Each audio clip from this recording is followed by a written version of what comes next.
कि पाकिस्तान के जो मर्द हैं वो औरत का सलवार देखते रहते हैं, लड़कियों का सलवार देखते रहते हैं कि कब पीरियड्स हो कि हम इसको निकाह मुद्दा में ले लें, और नसरुल्लाह इस्लाम के हिसाब से एक गैर मर्द है उस बच्ची के लिए, अंजू के पहले पति के बच्चे के लिए, तो वो तो मजे में आ रहा।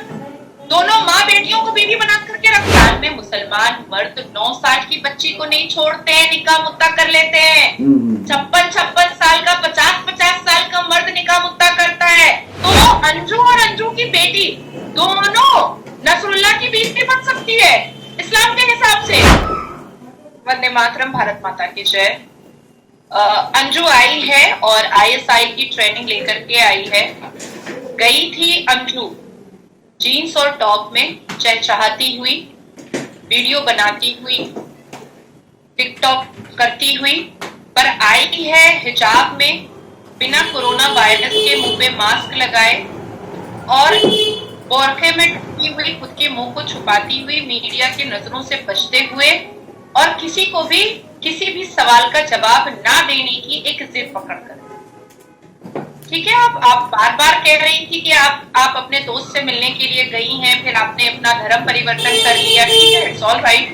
पहले भी आपने धर्म परिवर्तन किया था, उसके बाद फिर आपने निकाह भी कर लिया, चलिए ये बात भी समझ में आ गई।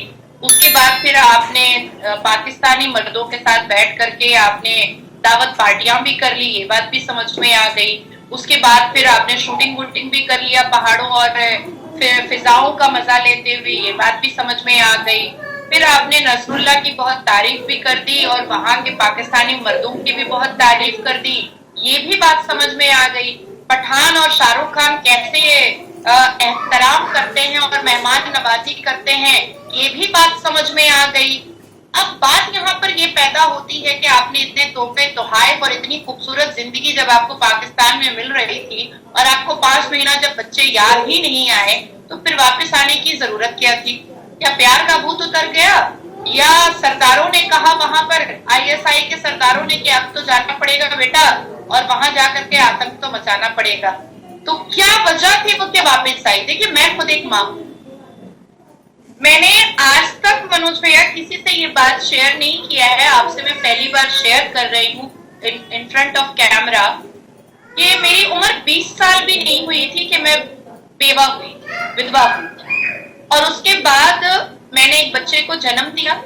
उसी वक्त मैं प्रेग्नेंट थी जब मैं विडो हुई, और तब से लेकर के आज तक मेरा बेटा 14 साल का हो गया है। मैंने आज तक अपना कोई निर्णय नहीं लिया क्योंकि मेरे गोद में एक बच्चा कोई व्यक्ति छोड़कर मर गया था। सिर्फ इस वजह से कि उसकी परवरिश में कोई कमी ना रह जाए, उसको अगर किसी के साथ शादी करूंगी तो पिता का प्यार दे ना पाए, ये संशय आपके मन में रहा?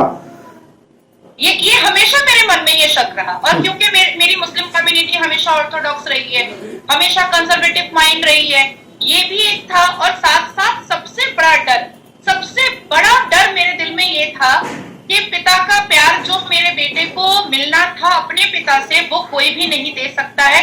और अगर नहीं दिया तो शायद मैं जीते जी मर जाऊं। और यही डर मुझे इस निर्णय पर कभी नहीं उतरने दिया कि मैं दूसरी शादी करूं। और 19 साल की उम्र से 33 साल 32 साल की उम्र तक मैंने ऐसे ही बिता दिया। और आज मेरा बेटा माशाल्लाह क्लास 9 में पढ़ता है और मेरे से भी लंबा हो गया है, अब तो वो मेरा बड़ा भाई दिखने लगा है। तो माओ के बारे में भारतीय संस्कार से आगे मैं किसी को भी नहीं समझती। दुनिया घुमा एक औरत के लिए माँ का प्यार और औरत का प्यार, उसमें से अगर चुनना हो तो माँ बच्चे का प्यार चुनती है, बच्चे का प्यार। और मैंने वही चुना। जब मुझे कहा जाता है, मैं मेन स्ट्रीम मीडिया में हमेशा सुनती हूँ कि मैं बहुत फैशनेबल मुसलमान हूँ, मैं बहुत आवारा मुसलमान हूँ, मैं बहुत बागी मुसलमान हूँ। मैं हमेशा मौलवी मुल्लाओं से ये बातें मेन स्ट्रीम मीडिया पे सुनती हूँ, लेकिन मैं कभी इसको अपने बदन पे नहीं लगाती क्योंकि मैं एक परफेक्ट माँ हूँ, ये मुझे पता है। और मुझे गर्व है इस बात पर कि मैं एक परफेक्ट माँ हूँ। और माँ और बेटे के मोहब्बत के बीच में, माँ और बेटे के रिलेशन के बीच में मैंने किसी को भी नहीं आने दिया, मैंने अपने बच्चे के आंख में आंसू नहीं आने दिया कि आज मेरी माँ अपने परिवार में बिजी है और मेरे लिए उसके पास वक्त नहीं है। ये दुख और ये तकलीफ मैंने अपने बच्चे के दिल में और आंखों पे नहीं आने दिया। तो जब इतनी रिकॉग्नाइज्ड फेस, इतनी मॉडर्न और फैशनेबल होने के बाद हम जैसी लड़कियां, हम जैसी महिलाएं अपनी जिंदगी में बच्चा पैदा होने के बाद एक प्रॉपर माँ बन जाते हैं। तो जब हमारे अंदर इतनी ममता होती है, तो मुझे अंजू को देख करके तो नहीं लगा कि वो फॉरेन से पढ़ करके आई है, या वो रिटर्न लंदन या अमेरिका है या ऑक्सफोर्ड की है, जो चलो भाई वेस्टर्न कल्चर है इसलिए ममता उतनी जबरदस्त नहीं है। पति था तुम्हारे पास, बच्चे थे तुम्हारे पास, इतना अच्छा पिता था तुम्हारे पास, इतना अच्छा परिवार था तुम्हारे पास, तुम्हें फिर से मोहब्बत हो गई, तुमने सरहद फैला दिया, सरहद ना हो जैसे सर्कस का मैदान हो गया है, मदारी का खेल हो गया है। फिर तुमने वहां से बताया कि वो लोग बहुत अच्छे हैं, नसरुल्लाह बहुत अच्छा है, अब तुम यहाँ आ गई हो। अब तुम किसको लेने आई हो? उन बच्चों को लेने आई हो जिस बच्चों के साथ तुमने विश्वासघात किया।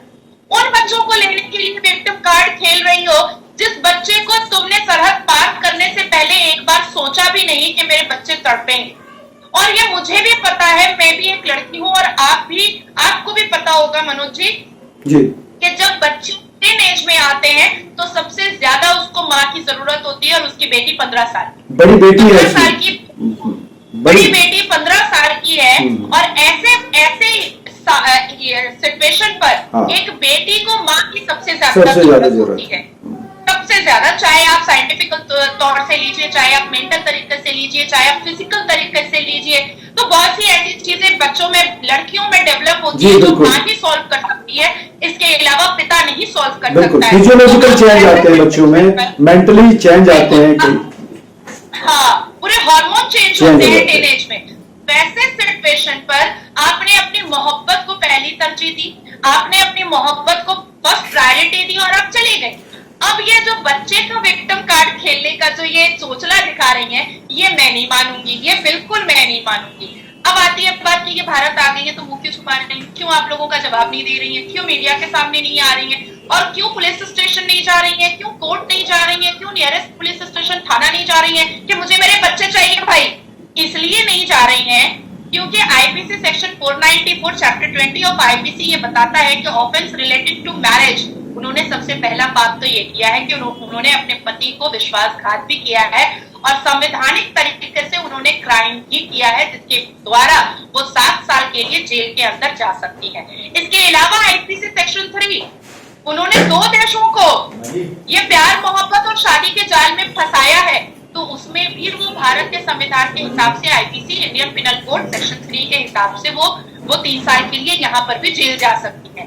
अब मैं तीसरी बात आपको बताती हूँ कि पासपोर्ट एक्ट 1967 के हिसाब से जो उन्होंने अपने वीजा में सिंगल लिखा था, याद होगा आपको 5 महीना पहले बार वीजा दिखा रहा था कि सिंगल, आपने 2 बच्चे छुपाए, आपने पासपोर्ट पूरे डिपार्टमेंट को आपने बेवकूफ बनाया, उस पर भी आपको 4 साल की सजा हो सकती है कि आप शादीशुदा विवाहित होते हुए 2 बच्चों की मां होते हुए आपने सिंगल लिखा उस पर। भारत सरकार से झूठ बोला, भारत सरकार की आंखों में उंगली दिया आपने।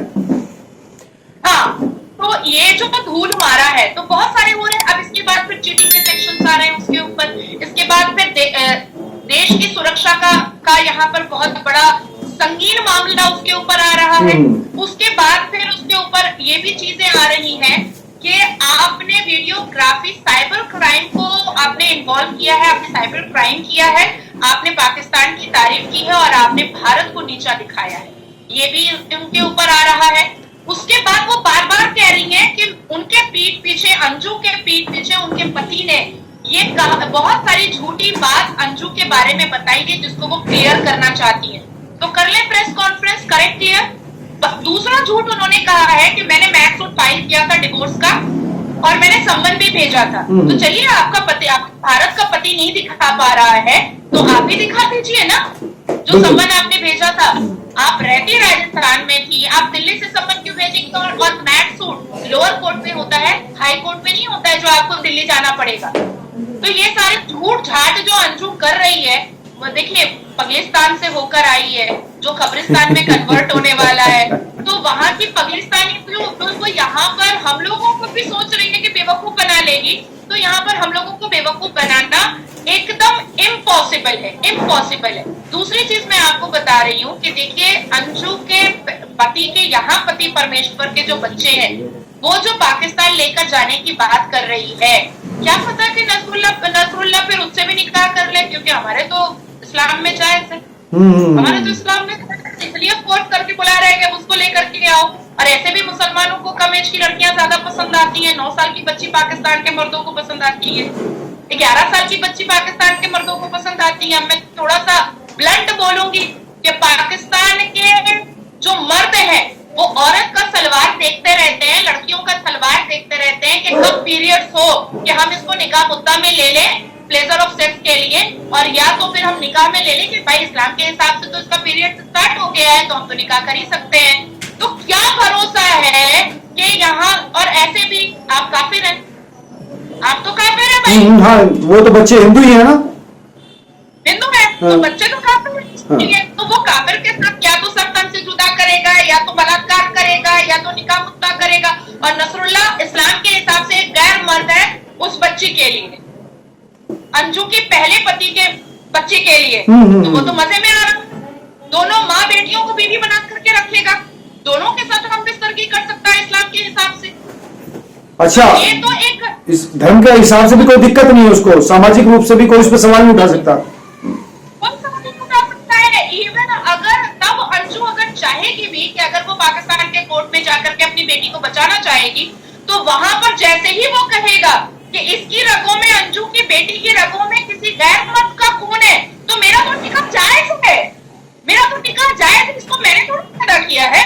भाई हमारा इस्लाम अपनी मामी से निकाह करने पर बोल देता है कि अगर मामू मर जाए तो मामी से निकाह हो सकता है, अपनी चाची से निकाह हो सकता है चाचा मर जाए तो, मेरा निकाह मेरे खालू से हो सकता है, मेरे फूफा से हो सकता है अगर मेरी फूफी और खाला मर जाए तो। जब इस्लाम इतना फ्लेक्सिबल है निकाह को लेकर के, शादी को लेकर के, प्रॉफेट मोहम्मद ने अपने पोस्ट बालक, अपने अडॉप्टेड चाइल्ड की बीवी से निकाह किया था, हज़रत ज़ैनब से, ऐसा बताता है ना।